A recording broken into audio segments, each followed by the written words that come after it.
감히 너 따위가? 이 결혼 무효야. 이딴 집안과 절대 결혼 못 시켜. 야! 아버지, 뭐 하시는 거예요? 어머니, 괜찮으세요? 그는 제가 왜 떠났는지 알지 못했습니다. 제가 그를 구하기 위해 희생한 것을. 하지만 그날 우리는 알지 못했습니다. 경기도 외곽 오래된 빌라 3층. 한영숙은 낡은 전신 거울 앞에서 옷매무새를 점검하고 있었습니다. 이 옷 괜찮나? 거울에 비친 자신의 모습을 바라봤습니다. 홀로 아들을 키워온 긴 세월의 흔적이 깊게 패어 있었습니다. 정장을 차려 입었지만 오늘 상견례에서 만날 사람들에 비하면 한없이 초라해 보였습니다. 예비 며느리 최수빈의 집안은 전혀 다른 세상 사람들이었습니다. 강남 부촌에 거주하고 아버지는 대기업 사장이며 어머니는 교육자 출신이었습니다. 영숙은 거울 속 자신을 보며 깊은 한숨을 푹 쉬었습니다. 그때 방문이 열리고 아들 준혁이 들어왔습니다. 어머니, 준비 다 되셨어요? 준혁은 중소기업에 다니는 성실한 회사원이었습니다. 키가 크고 단단한 체격에 책임감 있는 인상을 가진 청년이었습니다. 얼굴이 왜 이렇게 안 좋아 보이세요? 준혁이 어머니의 불안한 표정을 놓치지 않았습니다. 괜찮아. 그냥 좀 긴장돼서. 어머니, 걱정하지 마세요. 수빈이 부모님 다 좋으신 분들이에요. 준혁이 어머니의 어깨를 가볍게 두드리며 위로했습니다. 영숙의 마음속 걱정은 쉽게 사라지지 않았습니다. 하지만 아들 앞에서 더 이상 불안한 모습을 보이고 싶지 않았습니다. 그럼 이제 출발할까요? 준혁이 어머니의 코트를 들어주며 말했습니다. 영숙은 빌라 앞에 주차된 준혁의 승용차에 올라탔습니다. 떨리는 손으로 안전벨트를 매고 창밖 풍경을 바라보기 시작했습니다.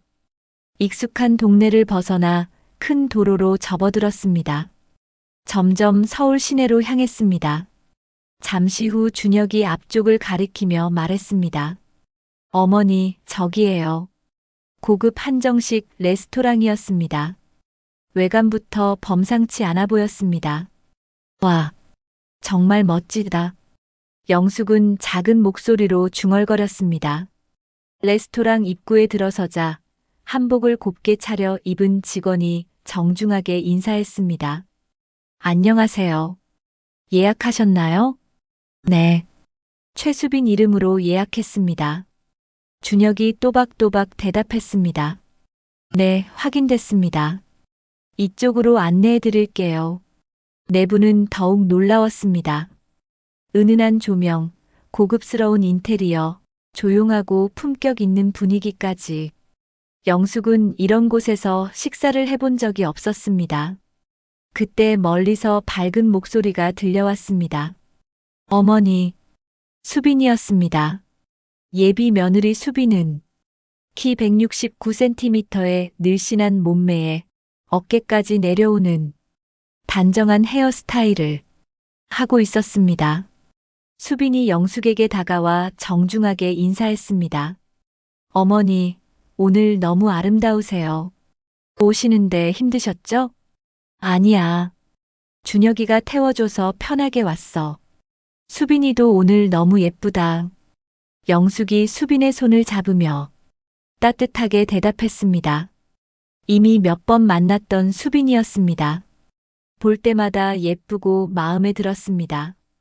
어머니, 많이 추우셨죠? 어서 안에 들어가요. 수빈이 영숙의 팔을 살짝 부축하며 안내했습니다. 잠시 후 예약된 룸 앞에 도착했습니다. 수빈이 먼저 들어가며 밝은 목소리로 인사했습니다. 아버지, 어머니 오셨어요. 룸 안에서는 두 사람이 일어나 맞이했습니다. 최동수와 순이었습니다. 최동수는 키가 큰 편으로 넓은 어깨와 당당한 자세에서 풍기는 위엄이 인상적이었습니다. 회색빛이 돌기 시작한 머리카락을 단정하게 빗어 넘겼고 깊고 날카로운 눈빛에는 오랜 세월 기업을 이끌어온 리더십이 배어 있었습니다. 순이는 우아하고 품격 있는 인상의 여성이었습니다. 중간 정도의 키에 날씬하면서도 단아한 체형을 하고 있었고 어깨까지 내려오는 단발머리를 곱게 빗어 넘겼습니다. 어서 오세요. 동수가 먼저 인사했습니다. 준혁이 정중하게 고개를 숙였습니다. 안녕하세요, 아버님. 영숙도 따라서 깊숙이 고개를 숙였습니다. 안녕하세요. 그 순간이었습니다. 동수와 영숙이 서로 인사를 마치고 고개를 드는 순간 두 사람은 동시에 시간이 멈춘 듯 그 자리에서 얼어버렸습니다. 동수가 말을 더듬었습니다. 영숙도 아무 말도 하지 못한 채 그 자리에 서 있었습니다. 룸 안의 분위기가 급격히 이상해졌습니다. 순이와 수빈 그리고 준혁이 모두 무슨 일인지 몰라 당황스러운 표정을 지었습니다. 자리에 앉으시죠? 순이가 어색한 침묵을 깨뜨리며 조심스럽게 말했습니다. 네. 영숙이 떨리는 목소리로 대답하며 자리에 앉았습니다. 동수도 별 수 없이 맞은편에 앉았습니다. 하지만 여전히 영숙을 똑바로 쳐다보지 못했습니다. 테이블 위에는 이미 정성스럽게 차려진 요리들이 놓여 있었습니다. 하지만 아무도 젓가락을 들지 않았습니다. 몇 분이 흘렀습니다. 상황은 나아지지 않았습니다. 혹시 두 분 아시는 사이신가요? 순이가 마침내 직접적인 질문을 던졌습니다. 그 순간 동수의 얼굴에 점점 붉은기가 돌기 시작했습니다. 주먹이 저절로 쥐어졌고 숨소리가 거칠어졌습니다. 너. 동수가 낮고 떨리는 목소리로 말을 시작했습니다. 내가 어떻게 여기에. 영숙은 여전히 아무 말도 하지 못했습니다. 그저 고개를 숙인 채 떨고 있을 뿐이었습니다. 동수의 분노가 점점 커져갔습니다. 여보, 왜 그래요? 진정하세요. 순이가 남편의 어깨에 손을 올리며 말렸습니다. 하지만 동수의 감정은 이미 임계점을 넘어서고 있었습니다. 결국 동수의 감정이 폭발했습니다. 벌떡 일어나 소리를 지르기 시작했습니다. 이 결혼 무효야. 이딴 집안과 절대 결혼 못 시켜. 룸 안의 모든 사람들이 깜짝 놀라며 그를 바라봤습니다. 그러자 동수는 테이블 위에 있던 물컵을 집어들었습니다. 그리고 주저없이 영숙에게 끼얹었습니다. 으악! 영숙이 작은 비명을 지르며 뒤로 물러섰습니다. 차가운 물이 얼굴과 새 정장에 흠뻑 젖었습니다. 아버님! 수빈이 충격을 받아 소리쳤습니다. 어머니! 준혁이도 급히 어머니를 부축했습니다. 여보, 왜 그래요? 순이도 완전히 당황하며 남편을 말렸습니다. 하지만 동수의 분노는 끝나지 않았습니다. 이 더러운 곳에서 당장 나와. 동수가 아내와 딸에게 소리쳤습니다. 여보, 왜 그러세요? 순이가 남편을 말렸지만 소용없었습니다. 나와. 당장. 동수가 순이의 손을 거칠게 잡아당겼습니다. 아버님, 왜 그러세요?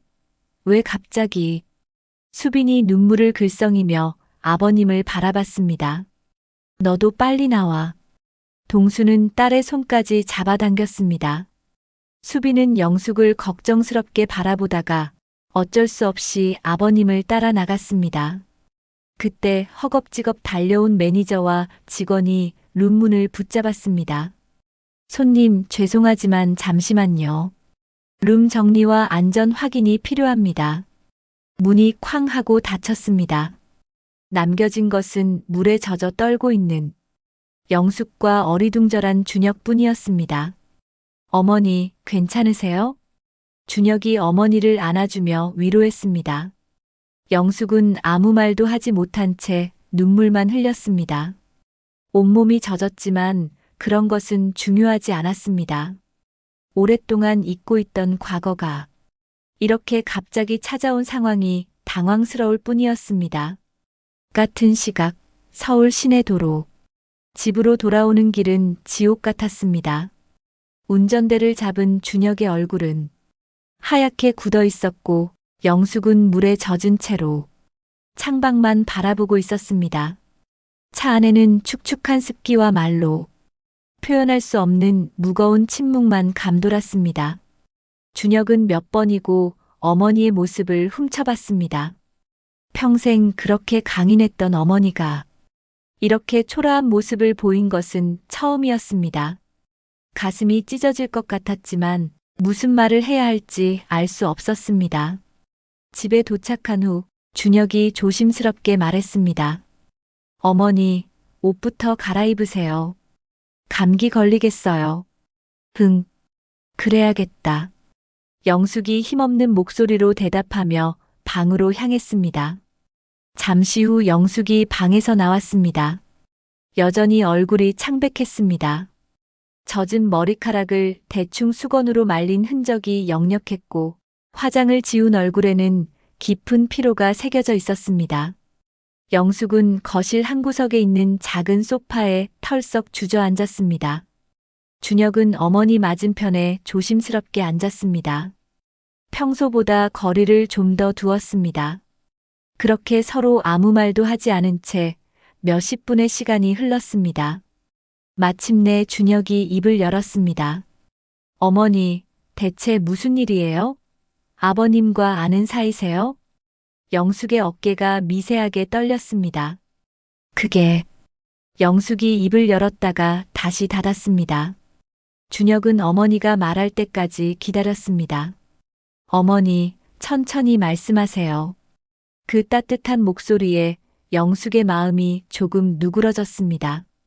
깊은 숨을 들이쉬고 천천히 입을 열었습니다. 전 남편이야.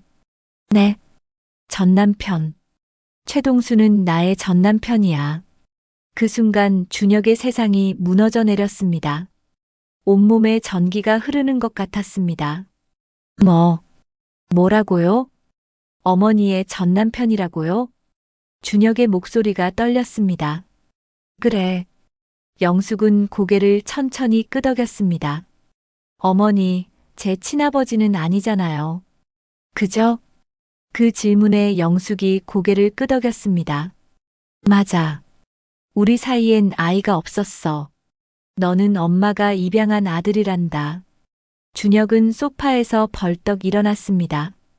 그리고 거실을 이리저리 걸어다니기 시작했습니다. 이럴 수가. 어떻게 이럴 수가 있어요. 준혁의 목소리가 점점 높아졌습니다. 어머니, 그럼 결혼은 할 수 있는 거 아니에요? 저와 수빈이가 결혼하는 건 말이에요. 법적으로 저희가 결혼을 못할 이유는 없잖아요. 준혁의 목소리에 간절함이 배어 있었습니다. 하지만 영숙의 표정은 점점 어두워졌습니다. 아들아, 미안하다. 내가 사실 그 사람에게 큰 죄를 지었어. 아마 그쪽에서는 무슨 일이 있어도 결혼을 반대할 거야. 죄요? 무슨 죄를 지었는데요? 영숙은 고개를 저었습니다. 그 과거는 너무 아팠습니다. 아들에게 말할 수 없었습니다. 그건 너무 복잡한 일이야. 어머니, 준혁이 소파에서 벌떡 일어났습니다. 대체 무슨 일인데요? 저한테 솔직히 말해보세요. 제가 중간에서 잘 해결할게요. 아니, 준혁아. 이건 내가 해결할 수 있는 문제가 아니야.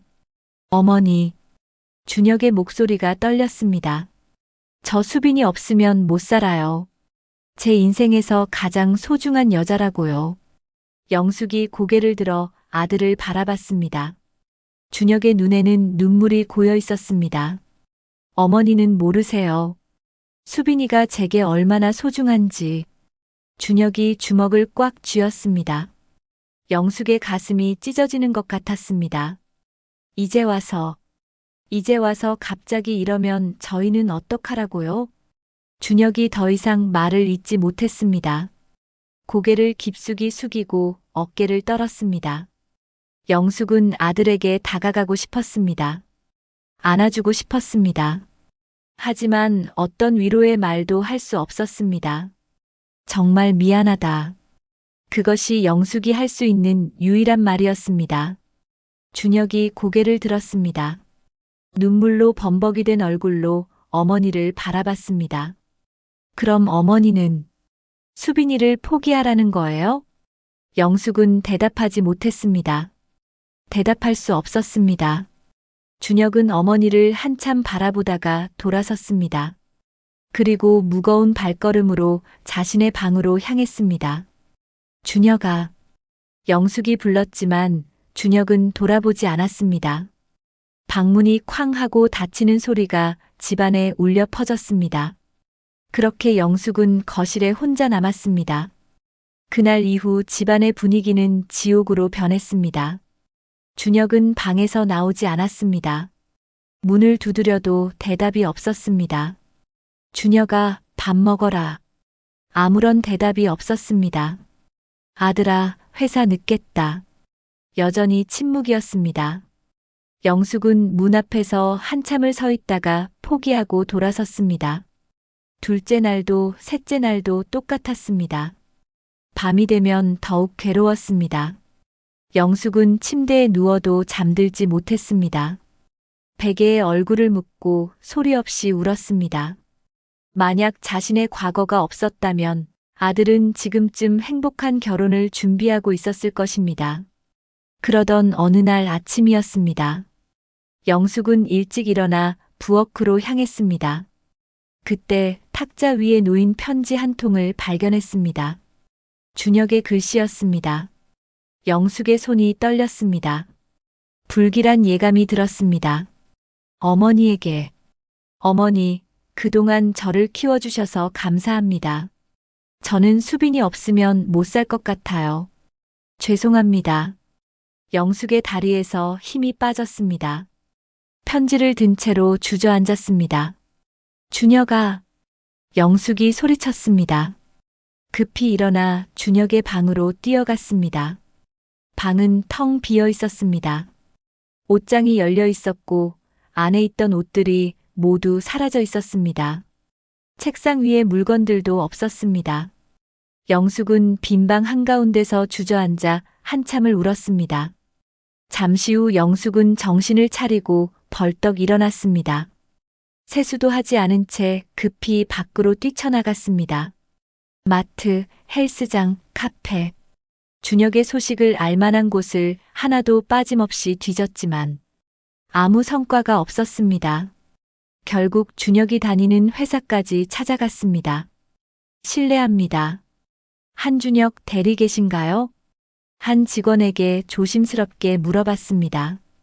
한준혁 대리요? 그만두신 지 며칠 됐어요.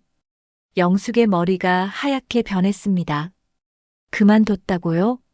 네. 그럼 지금 어디 계신지 아실까요? 죄송하지만 잘 모르겠어요. 영숙은 절망감에 휩싸였습니다. 아들이 회사까지 그만뒀다는 것은 정말로 완전히 떠나겠다는 뜻이었습니다.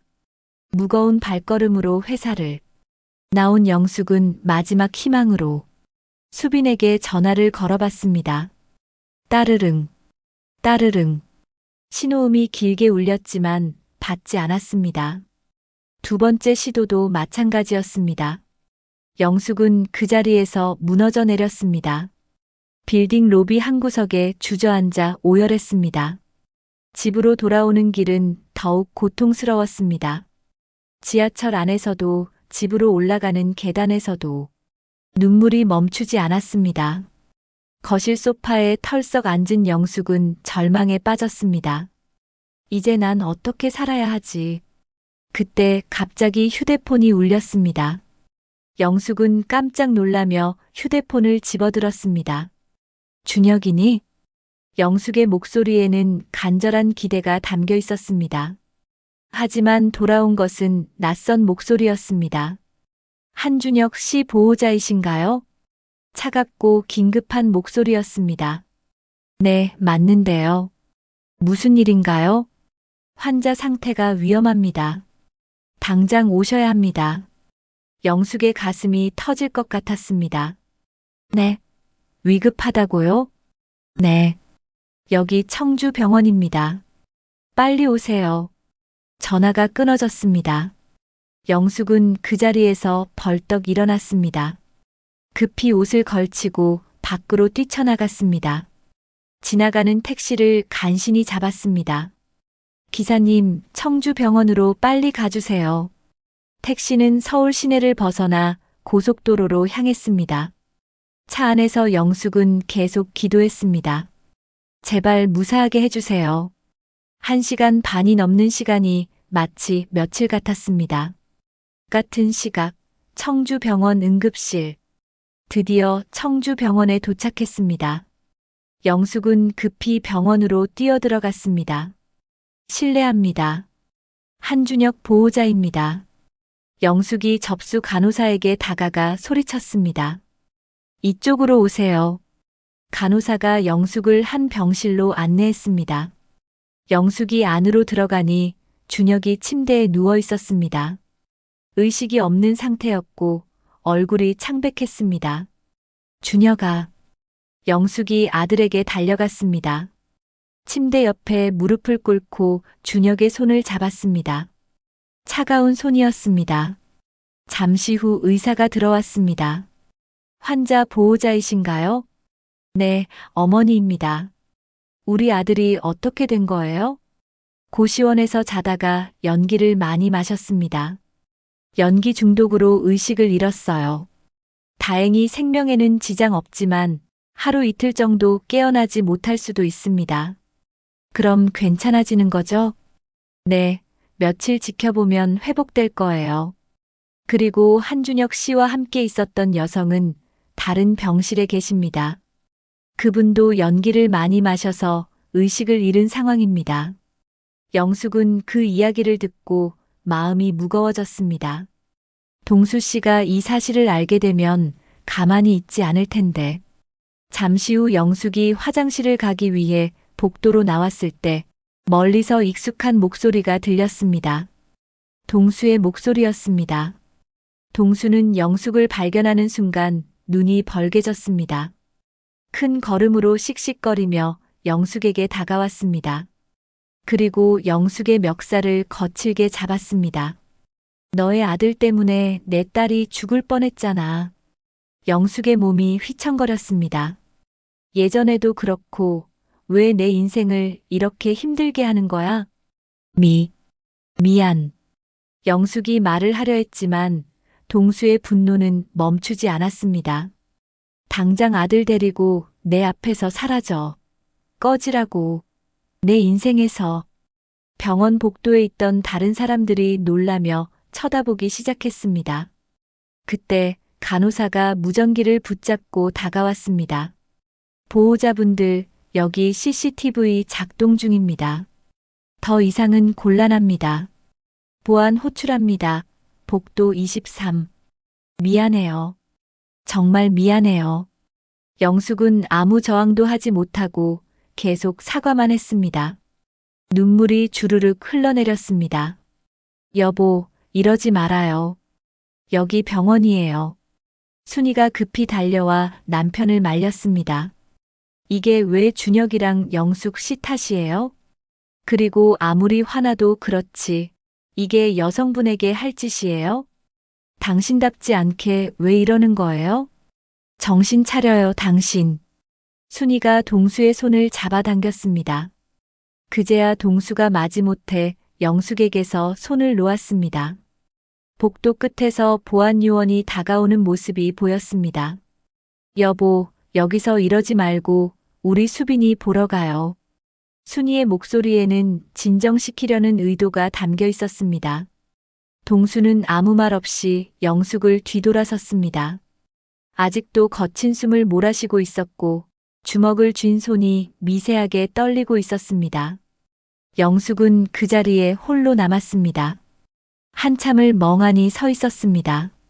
목이 아직도 얼얼했고 동수에게 잡혔던 옷깃 부분이 구겨져 있었습니다. 방금 전 일이 꿈이었으면 좋겠다. 하지만 현실이었습니다. 영숙은 무거운 발걸음으로 준혁의 병실로 향했습니다. 병실 안은 고요했습니다. 영숙은 침대 옆 의자에 털썩 주저앉았습니다. 의자 등받이에 몸을 기댄 채 아들의 얼굴을 바라봤습니다. 눈물이 주르륵 흘러내렸습니다. 아들아, 미안해. 며칠이 지났습니다. 준혁과 수빈은 다행히 의식을 되찾았습니다. 두 사람 모두 건강을 회복해 가고 있었습니다. 하지만 병원 안의 분위기는 여전히 차갑고 무거웠습니다. 한편 수빈의 병실에서는 동수가 딸의 침대 옆에 앉아 있었습니다. 동수는 딸의 얼굴을 바라보며 복잡한 감정에 휩싸여 있었습니다. 분노, 후회, 걱정. 모든 감정이 뒤섞여 있었습니다. 방금 전 영숙과의 충돌이 떠올랐습니다. 그녀의 놀란 표정, 떨리는 목소리, 그리고 자신에게 사과하는 모습까지. 그때 순이가 병실 안으로 들어왔습니다. 그녀는 남편의 옆자리에 조용히 앉았습니다. 한동안 아무 말도 하지 않고 수빈을 바라봤습니다. 딸의 평온한 숨소리만이 병실 안에 울려 퍼졌습니다. 당신. 순이가 마침내 입을 열었습니다. 목소리는 부드러웠지만 그 속에는 단단한 의지가 담겨 있었습니다. 대체 무슨 일이 있었던 거예요? 순이의 목소리에는 진심 어린 걱정이 배어 있었습니다. 지금까지 당신이 이렇게 감정적으로 폭발한 것을 본 적이 없어요. 당신의 과거고 묻지 않으려고 했지만 이제는 알아야 할 것 같아요. 대체 영숙 씨와 무슨 일이 있었던 건가요? 그 말에 동수의 어깨가 미세하게 떨렸습니다. 동수는 한참을 침묵했습니다. 딸의 얼굴을 바라보다가 창밖을 바라보다가 다시 자신의 손을 바라봤습니다. 동수가 마침내 입을 열었습니다. 결혼 후에 사업에 실패해서 좌절하고 있을 때 돈 많은 남자랑 바람 펴서 떠났어. 그것도 내 사업을 망친 자식이랑. 순이는 남편의 말을 조용히 들었습니다. 예상했던 것보다 더 아픈 과거였습니다. 그때 정말 자살까지 시도할 정도로 힘들었는데 다시 그 여자를 보는 순간 그때의 기억이 되살아나서 너무 힘들어. 동수의 목소리가 떨렸습니다. 눈가에 눈물이 맺히기 시작했습니다.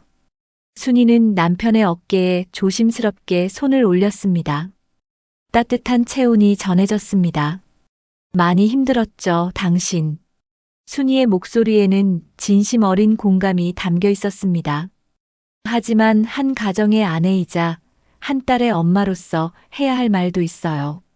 순이는 잠시 멈췄다가 조심스럽게 말을 이었습니다. 당신의 마음은 충분히 이해해요. 아니, 저보다 직접 겪은 당신이 수십 배 더 힘들겠죠. 하지만 이미 몇십 년 지난 일이에요. 그 일로 인해서 우리 딸까지 이렇게 아파하고 힘들어해야 할까요? 그 말에 동수가 고개를 들어 딸을 바라봤습니다. 산소 마스크를 쓰고 누워있는 수빈의 모습이 가슴을 찔렀습니다. 어른들의 일은 어른들의 일로, 아이들의 일은 아이들의 일로 생각하는 게 현명한 선택이라고 생각해요. 순이의 말은 계속되었습니다. 그리고 잘 생각해봐요. 우리가 수빈이 때문에 이렇게 마음이 아픈 만큼 영숙 씨도 아팠을 거예요. 유일한 가족인 아들이 집을 나갔고 그 아들이 우리 딸까지 데려갔는데 얼마나 마음이 아프고 조마조마했겠어요. 그 말을 들은 동수의 고개는 점점 더 숙여지기 시작했습니다. 당신이 영숙 씨 멱살 잡았을 때는 제가 너무 마음이 아팠어요. 당신의 마음은 100번 이해하지만 그래도 당신답지 않게 이 일은 현명하게 풀어갔으면 좋겠어요. 동수는 순이의 말을 들으며 점점 고개를 숙였습니다. 아내의 말이 하나하나 옳다는 것을 인정할 수밖에 없었습니다. 그래, 내가 너무했어.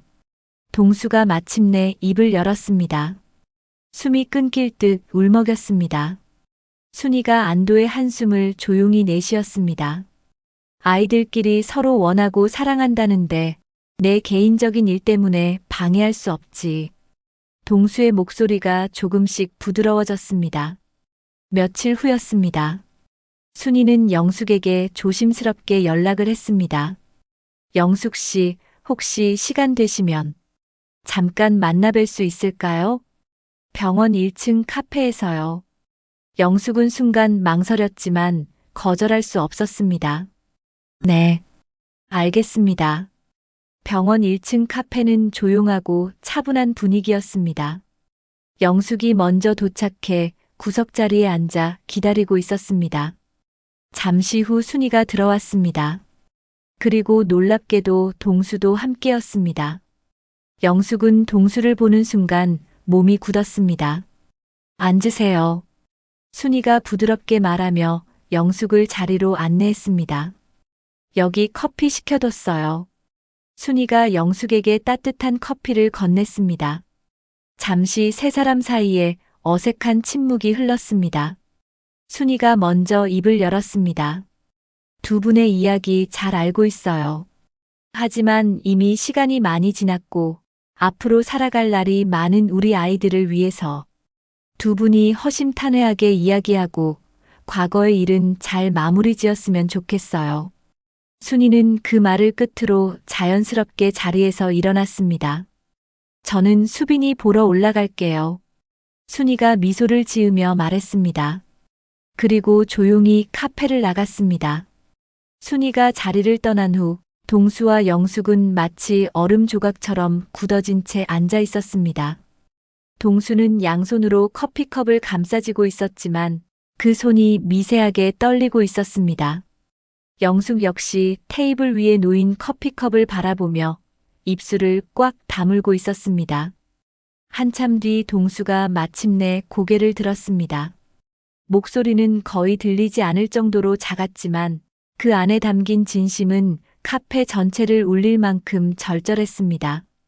미안하다. 동수의 첫마디가 공기를 가르며 영숙에게 닿았습니다. 영숙은 깜짝 놀란 듯 고개를 들어 동수를 바라봤습니다. 내가 어제 너무 심했어. 정말 미안해. 동수의 목소리는 점점 더 떨렸습니다. 숨이 끊길 듯 울먹였습니다. 영숙은 동수의 사과를 듣는 순간 더 이상 참을 수 없었습니다. 그동안 억누르고 있던 감정들이 한꺼번에 터져 나왔습니다. 눈물이 뺨을 타고 흘러내렸고 목이 메어 제대로 말을 할 수 없었습니다. 저도 미안해요. 모든 일이 저 때문에. 그녀는 손으로 얼굴을 가리며 소리 없이 울었습니다. 다시 침묵이 흘렀습니다. 하지만 이번에는 적대적인 침묵이 아니었습니다. 서로의 상처를 인정하고 그 아픔을 나누는 시간이었습니다. 동수는 한참을 고민하다가 가장 궁금했던 그리고 가장 아팠던 질문을 꺼냈습니다. 왜 날 떠난 거야? 그 순간 카페 안의 모든 소음이 멈춘 것 같았습니다. 영숙은 동수의 눈을 바라봤습니다. 그 눈 속에는 지난 세월 동안 쌓인 상처와 그리움, 그리고 여전히 남아있는 마음이 담겨 있었습니다. 너만 있었어도 난 그렇게까지 무너지지 않았어. 영숙은 동수의 말을 들으며 더욱 큰 죄책감에 빠졌습니다.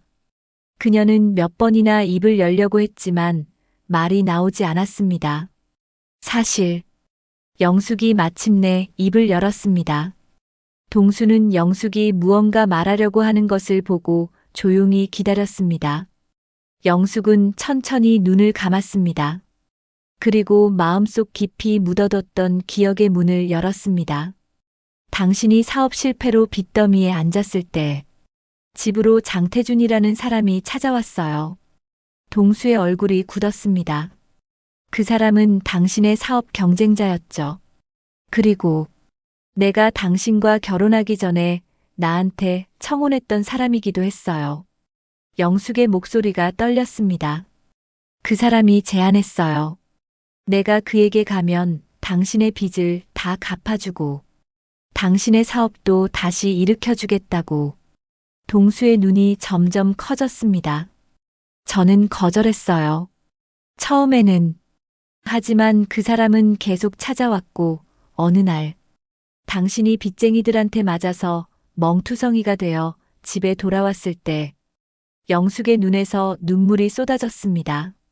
저는 너무 무서웠어요. 당신이 죽을까봐, 당신이 자살할까봐.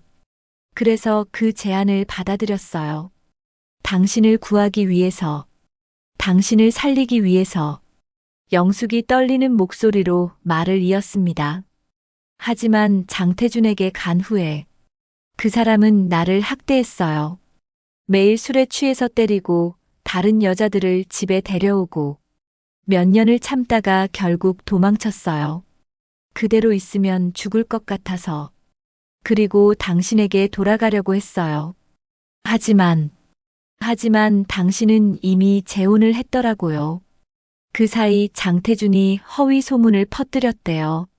내가 외국으로 이민 갔다느니, 어떤 남자와 동거 중이라느니, 당신 귀에 그렇게 들어갔다고 들었어요. 동수는 그 말을 듣고 숨이 끊길 듯 울먹였습니다. 그리고 낮게 말했다.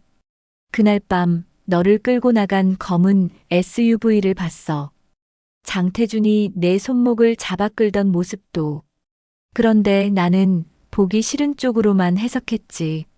내가 스스로 만든 결론이었어. 그는 테이블을 돌아 영숙에게 다가가 조심스레 그녀의 손을 잡았습니다. 미안해. 내가 못나서. 그래서 너를 못 지켰구나. 내가 좀 더 강했다면, 내가 좀 더 능력이 있었다면, 너한테 그런 선택을 하지 않게 만들었을 텐데. 두 사람은 그렇게 서로를 안고 한참을 울었습니다. 카페 안의 다른 소음들은 더 이상 들리지 않았습니다. 오직 서로의 존재만이 전부였습니다. 며칠이 지났습니다. 준혁과 수빈이 완전히 회복한 후 동수가 새로운 상견례를 제안했습니다. 이번엔 제대로 된 만남을 가졌으면 좋겠습니다. 동수가 영숙에게 정중하게 말했습니다. 그렇게 다시 마련된 상견례 자리였습니다. 같은 한정식당이었지만 분위기는 완전히 달랐습니다. 건배. 5사람의 잔이 공중에서 만났습니다. 맑은 종소리 같은 소리가 룸 안에 울려 퍼졌습니다. 첫 잔을 나누고 나니 분위기는 한결 부드러워졌습니다. 서로의 안부를 묻고 지난 몇 주간의 이야기를 나누면서 자연스럽게 대화가 이어졌습니다. 특히 준혁은 평소보다 말이 많아졌습니다. 그는 잔을 내려놓고 진지한 표정으로 입을 열었습니다. 이런 자리에서 이런 말씀을 드리는 게 적절한지 모르겠지만 꼭 말씀드리고 싶습니다. 준혁의 목소리는 진실되게 들렸습니다. 테이블 위의 모든 사람들이 그에게 집중했습니다. 저는 수빈이와 결혼하는 것도 정말 행복하지만 아버님과 어머님의 사위가 되는 것도 정말 행복합니다. 그의 말에 수빈이 미소를 지었습니다. 순이도 흐뭇한 표정으로 준혁을 바라봤습니다. 사실 처음 뵀을 때부터 아버님은 아버지 같은 느낌을 받았습니다. 따뜻하고 친근하고. 동수는 그 말을 들으며 가슴이 뭉클해졌습니다. 사실 나도 처음 자네를 만났을 때 기분이 참 좋았어. 나 역시 우리 아들 같다는 생각이 들었거든. 준혁의 얼굴이 더욱 밝아졌습니다. 그는 잠시 망설이다가 더욱 깊은 이야기를 꺼냈습니다. 사실 다들 아시겠지만 저는 입양아입니다. 룸 안이 잠시 조용해졌습니다. 어릴 적 기억이 거의 없어요. 제 어머니는 저를 낳으시면서 세상을 떠나셨고 아버지는. 그가 잠시 말을 멈췄습니다.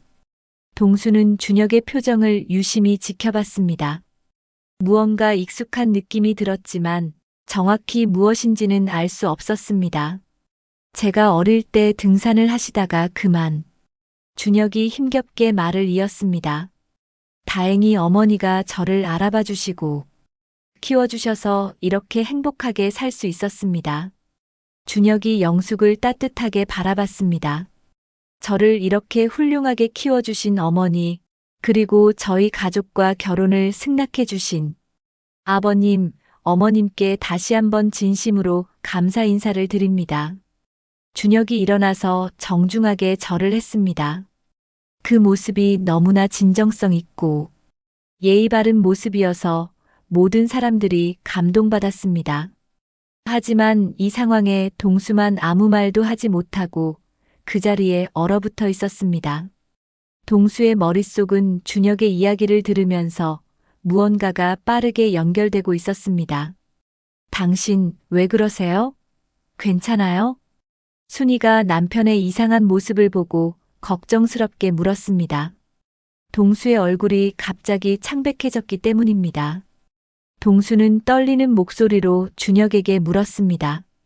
혹시 미안하지만 아버지의 성함을 물어봐도 될까?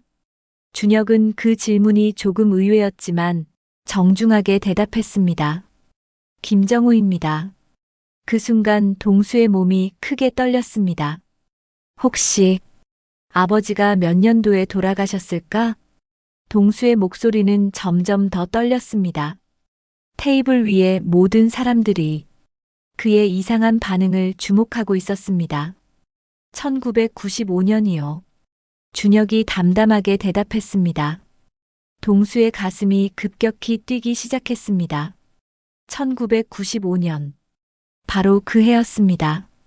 그가 평생 잊을 수 없는 그 해. 세상에. 이럴 수가. 동수의 눈에서 갑자기 눈물이 쏟아져 나왔습니다. 숨이 끊길 듯 울먹였습니다. 그는 고개를 떨구고 하염없이 울기 시작했습니다. 테이블 위의 모든 사람들이 완전히 당황했습니다. 당신, 대체 무슨 일이에요? 순이가 급히 남편의 어깨에 손을 올리며 물었습니다. 아무도 무슨 일이 일어나고 있는지 알 수 없었습니다. 오직 동수만이 알고 있었습니다.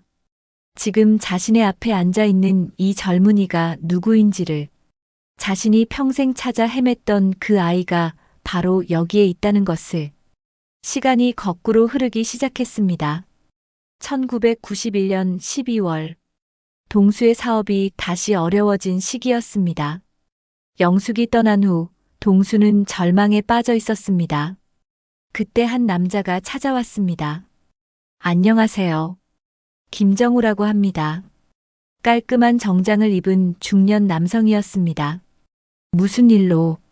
최동수 씨에 대해 이야기를 많이 들었습니다.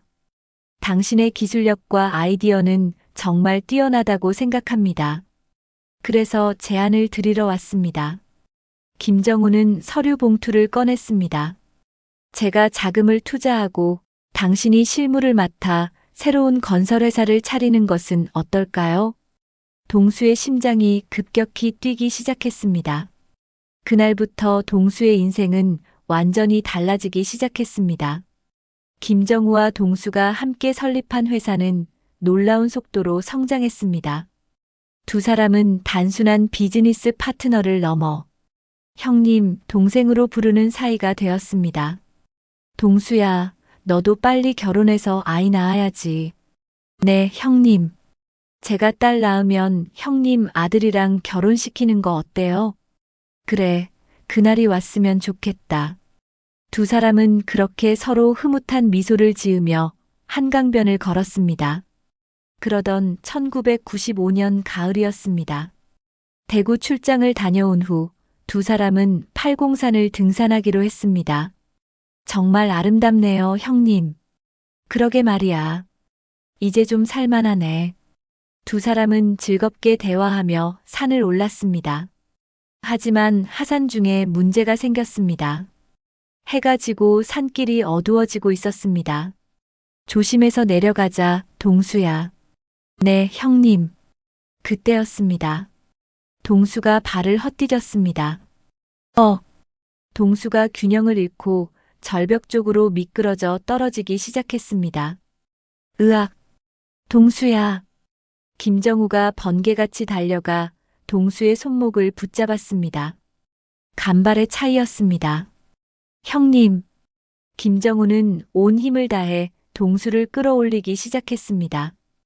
으악! 김정우가 온몸의 힘을 모아 동수를 위로 끌어당겼습니다. 마침내 동수가 절벽 가장자리에 손을 걸칠 수 있을 만큼 올라왔습니다. 그 순간 힘이 빠진 김정우의 무게 중심이 흔들리기 시작했습니다. 김정우의 몸이 균형을 잃고 뒤로 넘어갔습니다. 형님, 동수가 재빨리 김정우의 손을 잡으려 했지만 김정우는 이미 손이 닿지 않는 곳으로 떨어지고 있었습니다.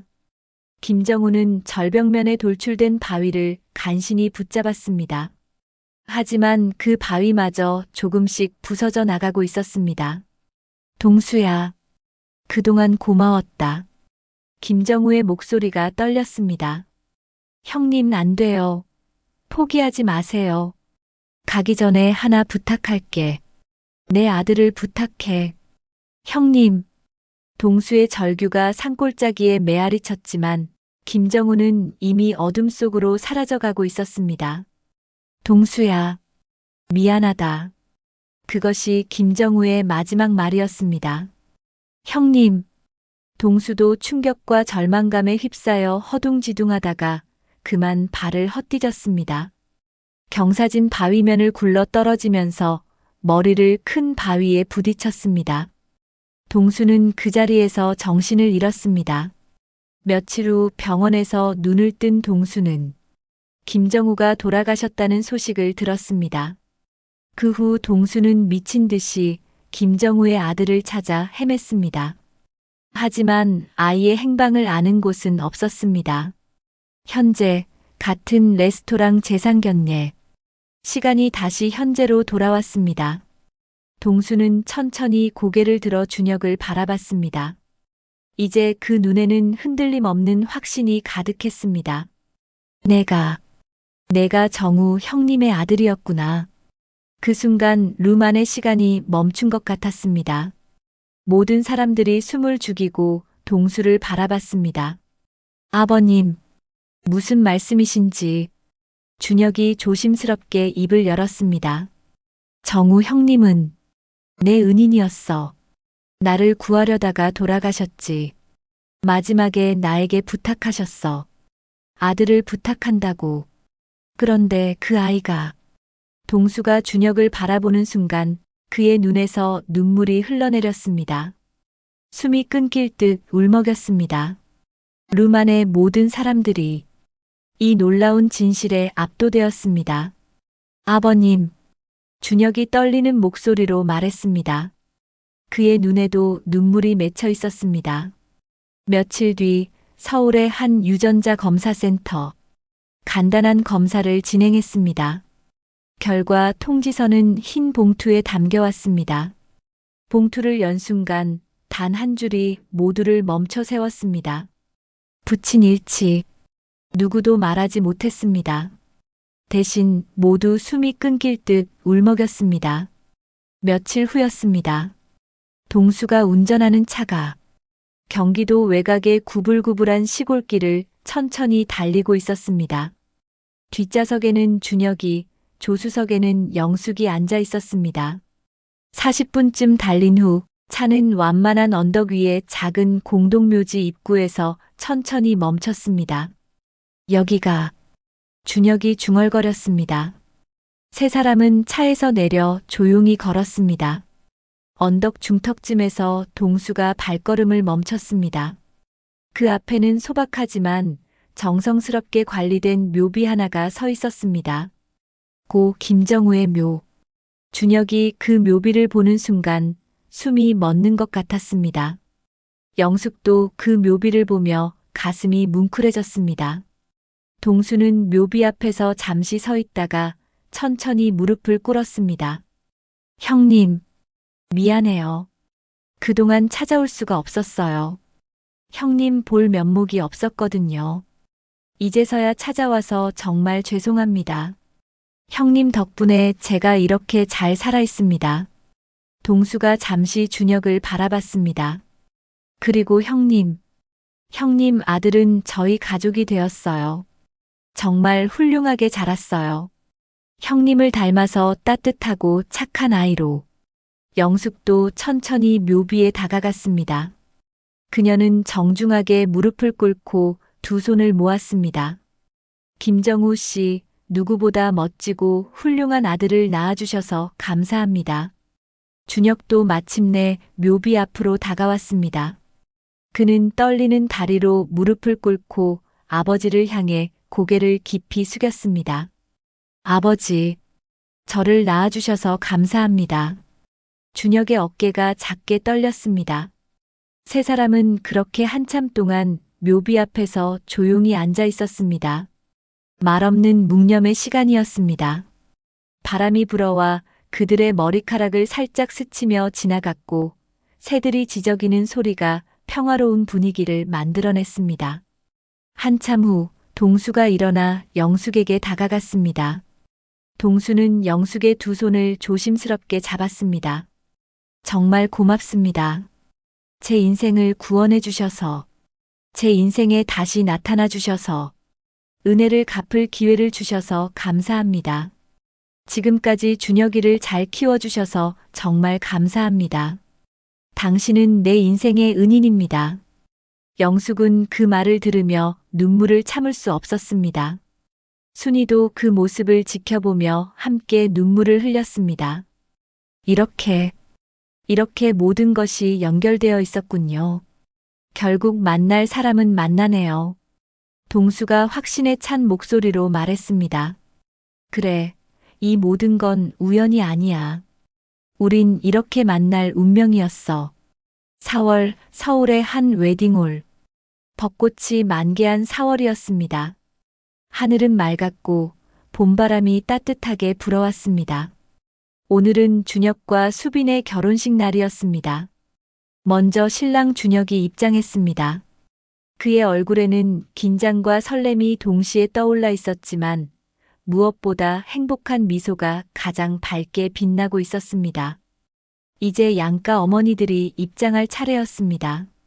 웨딩홀 뒤편 대기실에서 순이가 영숙에게 말했습니다.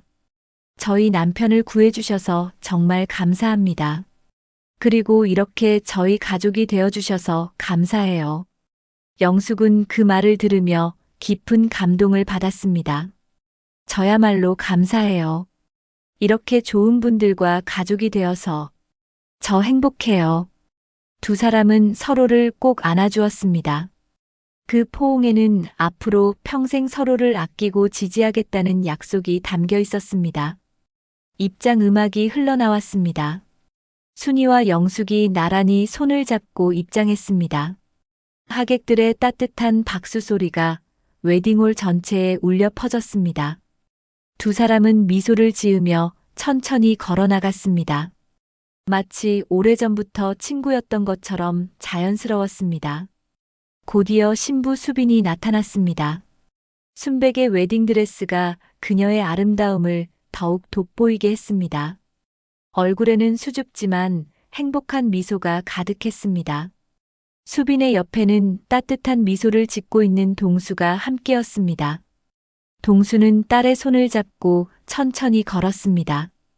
그의 눈에는 자랑스러움과 함께 약간의 아쉬움도 담겨 있었습니다. 준혁 앞에 도착한 동수가 수빈의 손을 준혁에게 넘기며 말했습니다. 준혁아, 이렇게 멋지게 자라줘서 고맙다. 그동안 어머니를 잘 보살펴줘서 고맙고 감사합니다, 아버님. 준혁이 깊이 인사를 드렸습니다. 하객들의 박수 소리가 다시 한번 울려 퍼졌습니다. 준혁과 수빈은 서로를 바라보며 미소 지었습니다.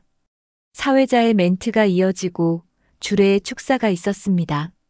신랑 신부는 이제 서로에게 평생의 약속을 하겠습니다. 준혁이 먼저 입을 열었습니다. 수빈아, 너를 만나서 정말 행복했어. 앞으로도 평생 행복하게 해줄게. 사랑해. 수빈도 눈물을 글썽이며 대답했습니다. 준혁 오빠, 저도 사랑해요. 평생 함께 할게요. 두 사람은 서로를 꼭 안았습니다. 웨딩홀 전체가 감동의 박수로 가득 찼습니다. 결혼식이 끝난 후 피로연이 이어졌습니다. 많은 하객들이 축하 인사를 건넸고 신랑 신부는 행복한 미소로 답했습니다. 그렇게 준혁과 수빈은 부부가 되었습니다. 결혼식이 끝나고 몇 주가 지난 어느 주말이었습니다. 동수와 순이가 영숙의 작은 빌라로 찾아왔습니다. 어서 오세요. 얼른 차 끓여올게요. 영숙이 그들을 반갑게 맞이하며 거실로 안내했습니다. 아니에요, 괜찮아요. 동수가 손을 저으며 말했습니다. 그는 잠시 망설이다가 가져온 서류 봉투를 꺼냈습니다. 사실 몇 달 동안 아내와 함께 고민을 많이 했어요. 동수의 목소리는 조심스러웠지만 진지했습니다. 순이도 옆에서 고개를 끄덕이며 남편을 바라보고 있었습니다. 무슨 고민이요? 영숙이 궁금한 표정으로 물었습니다. 동수는 서류 봉투에서 몇 장의 문서를 꺼냈습니다. 이건 우리가 딸 결혼시키면 같이 살려고 준비했던 집이에요. 그런데 마침 바로 옆동에 비슷한 평수 집이 매물로 나왔더라고요. 그래서 구매했어요. 동수가 미소를 지으며 말했습니다. 사돈도 이제 혼자고 저희도 이제 딸이 없어서 적적하니까 우리 함께 노년을 보내는 게 어떨까 해서요. 순이가 부드럽게 설명했습니다.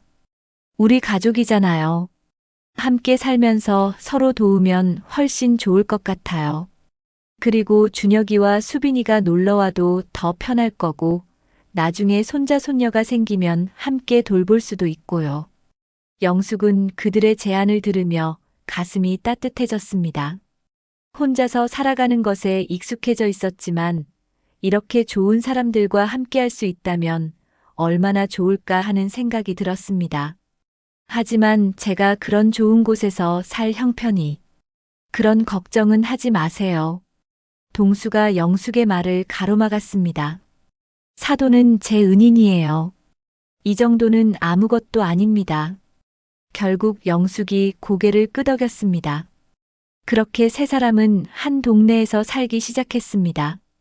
처음에는 서로 어색해하기도 했지만 시간이 지날수록 정말 가족처럼 지내게 되었습니다. 아침에 일어나면 서로 안부를 물어보고 저녁에는 번갈아 가며 함께 식사를 했습니다.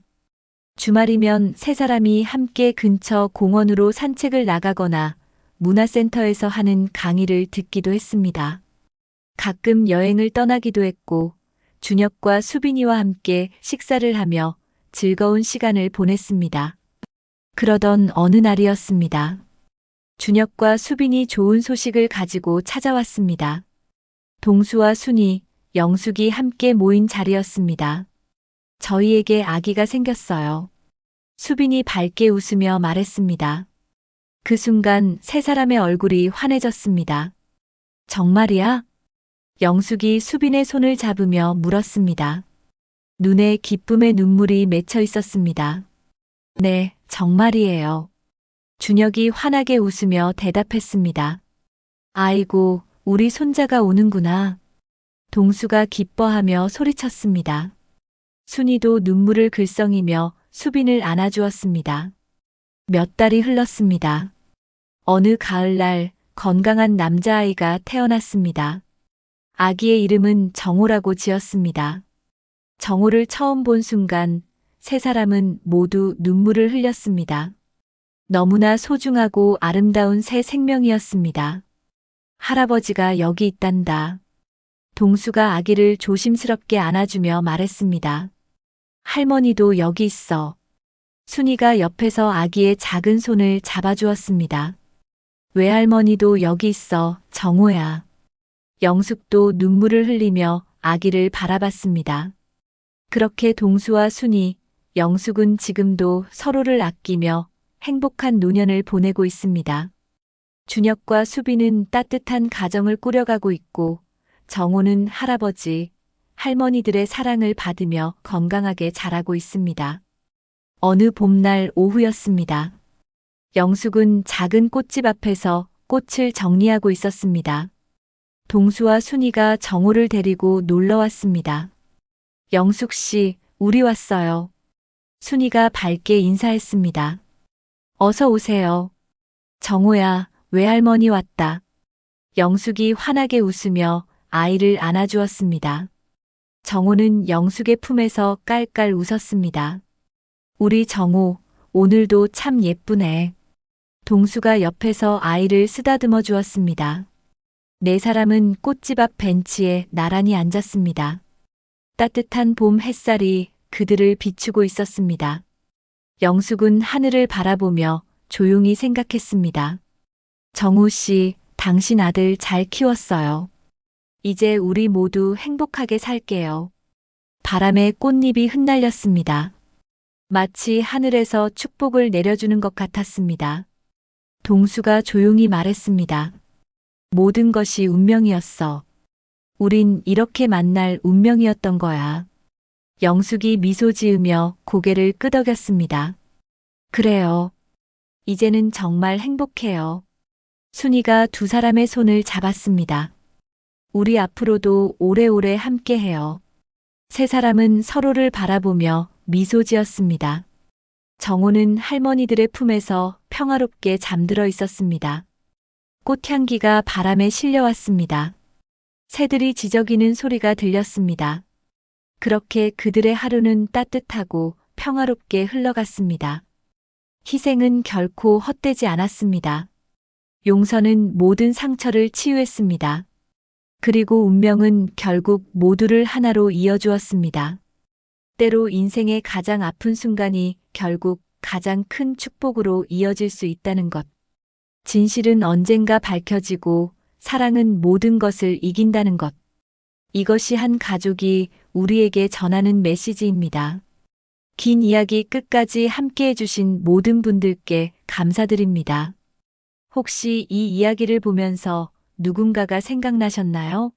용서하지 못했던 사람, 오해했던 관계, 그리운 가족.